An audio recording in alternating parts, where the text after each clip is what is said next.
O Grêmio tem que tomar cuidado neste processo de contratações, né? O Grêmio precisa de uma reformulação grande, já está em curso, né? A gente está vendo aí um novo time já sendo montado aos poucos. Só que ainda tem coisa para acontecer, tem nome para chegar. E eu acho que neste processo o Grêmio tem que cuidar de uma coisa que eu acho é um erro que eu vejo muita gente cometendo, direções inclusive, né? Presidentes de clubes, departamentos de futebol de clubes. E até mesmo imprensa e torcida, eu acho que às vezes é um erro meio coletivo e eu acho que muitas vezes o sentimento do torcedor também contamina as diretorias, né? Às vezes a pressão popular força ou estimula que alguma contratação seja feita ou não seja feita, ou que o clube vá para um lado ou vá para o outro. Então por isso que eu também acho importante o torcedor entender isso, né? Que parece meio óbvio, mas tem uma pegadinha aqui, não é tão óbvio. O que eu quero dizer com isso? Eu vou falar de Soares e de Marcelo Groy, né? São dois casos totalmente diferentes, mas eu acho que cabe dentro da mesma análise pelo ponto aqui que eu quero salientar. Eu acho que existe no futebol muita generalização burra. Generalização burra. Por que eu estou dizendo isso, tá? Eu vou começar com o caso Soares, que talvez nem seja o principal aqui dessa prosa, mas que eu já tenho ouvido algumas pessoas analisando a possível vinda do Soares e falando assim, porque jogador famoso, ou jogador consagrado na Europa, ou enfim, com carreira vitoriosa na Europa, que volta para cá, não dá certo. Só vem para sugar o dinheiro do clube. Cara, só um pouquinho. E o Hulk, no Atlético Mineiro, né? Aí fala, mas tem o Lucas Leiva, olha aí, ó, não engrenou como a gente esperava. Mas tem o fulano, o Beltrano. Realmente, a gente pode achar vários exemplos fracassados, mas também tem os exemplos positivos, sabe? E eu acho que cada caso é um caso. Eu acho que assim, primeiro ponto, e aí independentemente se o cara era da Europa ou se nunca foi para a Europa, ou se a idade, né? A idade já é um ponto que é complexo. A gente não pode dizer assim, jogador com 35 anos acabou pro futebol. Cara, tem jogador com o Zé Roberto, que eu sempre dou de exemplo, porque eu acho que é o mais longevo que eu lembro, em alto nível. Zé Roberto, campeão brasileiro pelo Palmeiras com 42 ou 43 anos de idade, titular do time campeão brasileiro. Tem outros que com 33 estão aposentados. E aí? Sabe? Então assim, 35 anos quer dizer alguma coisa? Quer. Que não é nenhum guri mais, que já vai ter um metabolismo um pouquinho mais lento, que as lesões de repente vão demorar um pouquinho mais para se recuperar, que não sei o que lá. Agora, pode estar voando ainda, pode estar se arrastando ou pode estar no meio termo. Isso tem que ser avaliado caso a caso, não dá para generalizar, botar numa caixinha, num pacote. Eu acho até pelo contrário. O cara que vem da Europa, que tem um nível de intensidade muito alto lá, o futebol de lá, de repente ele chega no Brasil, que a intensidade é um pouco mais baixa, ele pode até... Opa, não, aqui tá tranquilo, sabe? É que nem o cara que vai pra China jogar, sabe? Não, na China tá dominado. Então, eu acho que assim, tem essas generalizações burras que a gente tem que fugir delas, cara. Tem que analisar o caso Soares por si só, até porque o Soares carrega consigo um monte de coisa que outros jogadores da Europa não carregam. O próprio Hulk, que é um cara que deu muito certo no Galo ali, sobretudo no primeiro ano, né? Ele não tem o peso do Soares, ele não tem talvez um retorno possível no marketing, né? Em negócios, que pode ser atrelado à imagem dele, etc. Não tem.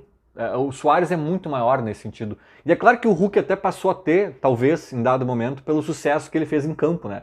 Daí é claro que né? Daí o Barcos no Grêmio, se tivesse ganho títulos e tudo mais, também teria um potencial ali de... Mas, né, o Soares já tem por si só, então cada caso é um caso, cada jogador tem seu tamanho, tem seu histórico, né, tem a sua genética, tem o histórico no sentido de se ele se cuidava ou não, se ele, né, enfim, se o cara era lateral ou centroavante, já muda, né? Já, a rodagem do cara ali já é outra, né? O desgaste durante a carreira é outro. Então tem uma gama de fatores para analisar. E eu já vi gente generalizando até no sentido de...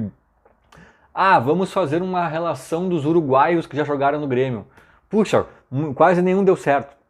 Não, só um pouquinho, cara. Só um pouquinho, sabe?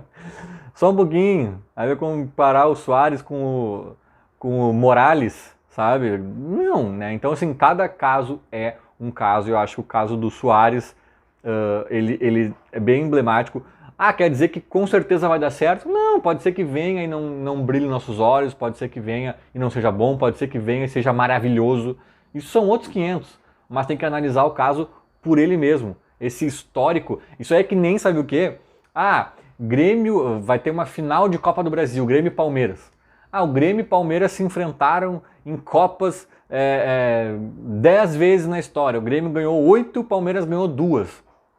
Vamos supor, né? Não é esse o número, mas o que adianta? O que altera, sabe? A gente chegou ali em 2020, 2021, né? No caso, foi a final que o Grêmio jogou com o Palmeiras, o Grêmio tomou um banho de bola. O Grêmio acabou sendo rebaixado em 21 e o Palmeiras com esse baita time, né? Então o que importava era aquele momento, era aquele recorte daquele momento que importava para aquele jogo, né? Eu acho que também essas generalizações pegam exemplos de outros casos que não tem nada a ver e só contaminam a análise para uma conclusão sem nenhum sentido.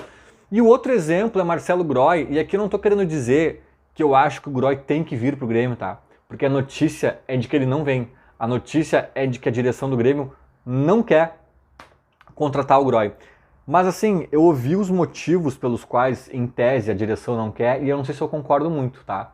Até é bom sempre dizer, né, que eu ouvi isso esses dias, não sei se foi ontem, anteontem, eu ouvi esses dias isso no carro, eu tava no carro indo para não sei onde e liguei ali na Rádio Gaúcha rapidamente e foi o que eles disseram na rádio. Eu não sei até que ponto tem interpretação de jornalista ou se realmente a diretoria disse isso, mas se é quente, se os motivos são esses, eu discordo um pouco já da direção do Grêmio.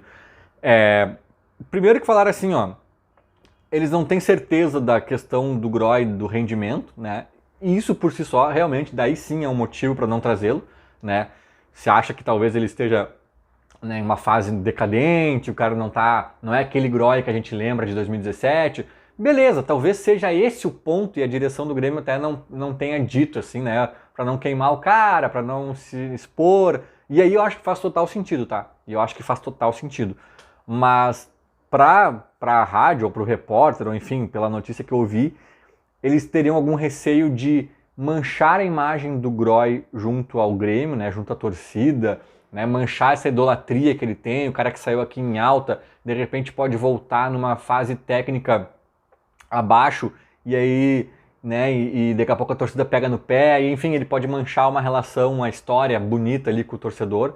Sinceramente, cara, quem tem que pensar nisso é o Groy. Aí eu discordo, entendeu? Tipo assim, o Grêmio já repatriou atletas e uns deram certo, outros não, sabe-se lá, né? Enfim, mas assim, cara, acho que foi o De Leon, né? Acho que foi o De Leon que treinou o Grêmio no ano do rebaixamento ali, 2004. E cara, o Mário Sérgio e tal, não deixou de ser ídolo, sabe? Não foi o De Leon, foi o Mário Sérgio, foi... O De Leon não treinou o Grêmio. Nossa, agora me deu até um branco aqui. Mas assim, tem ídolos que passam pelo Grêmio em momentos ruins, cara, que a história vitoriosa é muito maior e não mancha. Eu discordo um pouco disso, tá? Eu acho que se o Groy vem aqui e falha alguma vez ou outra, claro que a torcida ia dizer, putz, o Groy não dá mais. Agora, manchar, não ia manchar, e eu acho que isso é um problema dele, do cara avaliar. Não, eu acho que pro Grêmio agora, sabe? O Grêmio tem que avaliar só assim, ó, ele tá mal, ele tá na decadente, então não serve pro Grêmio. Não é porque vai manchar a imagem dele, é porque pro Grêmio não é benéfico trazer esse cara que tá falhando muito, né? Então, eu acho que a análise é mais simples nesse ponto, mas essa questão aí de manchar a imagem, eles falaram meio en passant, assim, o motivo central, que pelo menos a ênfase que o repórter deu ali na rádio, foi de que o Grêmio concluiu que repatriar atletas ídolos, né, do clube não dá certo. Cara, aí a gente cai na mesma papo de generalização que eu tô falando aqui desde o início do vídeo, né? Não existe isso, uruguaios dão certo. Tem algumas coisas, tem alguns históricos que se a gente puxar fazem sentido, tem lógica. Tem outros que não, cara. Tem outros que não, sabe? Se o Ronaldinho Gaúcho quisesse voltar pro Grêmio em 2007, ele ia voar. Ele ia voar aqui no Grêmio, ia ser o maior sucesso da história do futebol brasileiro. Ah, não, mas repatriar jogador não serve. Aí tem que ver quem é que foi repatriado, em que contexto, qual era a saúde desse cara no momento, sabe? Então, cada caso é um caso. E eu não estou dizendo aqui que o Groy tem que voltar. Eu acho que se a direção analisou que o cara tá na decadente, a parábola dele tá na descendente e realmente, né, já tem 35 anos, o Grêmio precisa de uma solução um pouco mais jovem e longeva, eu acho totalmente ok essa análise, sabe? Se ela for nesse sentido. Agora, me preocupou ouvir o jornalista ali da Gaúcha perdendo muito tempo justificando por que o Grêmio estaria rechaçando a volta do Groy, baseado nessa análise de que o Grêmio entendeu que repatriar os atletas não. Cara, o que tem a ver? Sabe? Aí vão analisar no centro de dados, como é que é? O CCD lá do Grêmio, não, CDD, sempre confundo. O CDD lá do Grêmio, né? Vão analisar 2 atletas para jogar de centroavante, vamos supor. Aí os 2 têm 30 anos, os 2 têm passagem na seleção brasileira, os 2 estão em clubes de porte semelhante na Europa, os 2 têm sei lá o quê, só que um tem uma média de 2 gols por jogo, o outro tem uma média de meio gol por jogo. Quem tu traz? Esse aqui, né? Ah não, mas esse aqui jogou no Grêmio. Esse aqui foi revelado pelo Grêmio e saiu do Grêmio em 2012. E esse aqui nunca jogou no Grêmio. Ah não, então traz esse, porque a gente tem um histórico de que repatriar gremistas não tá dando certo. Não faz nenhum sentido, cara. A análise não pode passar por aí. Não pode. Agora, o que eu concordo plenamente é assim, ó. Cara, a gente não pode ficar repatriando o ídolo baseado na idolatria, baseados no passado, olhando para o retrovisor, olhando para o Marcelo Groy de 2017. Se fizeram uma análise criteriosa para o Marcelo Groy de 2022 e viram, putz, não é o mesmo Marcelo. Perdeu a mobilidade, perdeu a explosão, tá rateando demais. É esse o motivo pelo qual não vamos trazer. E ponto. Né? Agora, não, repatriar não dá certo, isso é uma generalização burra, uma generalização míope, para dizer, né, para ser mais simpático o termo. Então, eu acho que a gente tem que tomar cuidado com isso. Não dá para generalizar em nenhum sentido. Ah, Uruguai não dá certo. Ah, ex-jogador, ex-estrela da Europa não dá certo. Ah, ex-gremista não dá certo. Cara, daqui a pouco vão dizer, olha, a gente fez uma relação aqui, jogador que cujo CPF termina com o número 6, costuma fracassar no Grêmio. Ah não, então olha, nunca mais contrata jogador cujo CPF acaba com o número 6. Não faz nenhum sentido, entendeu?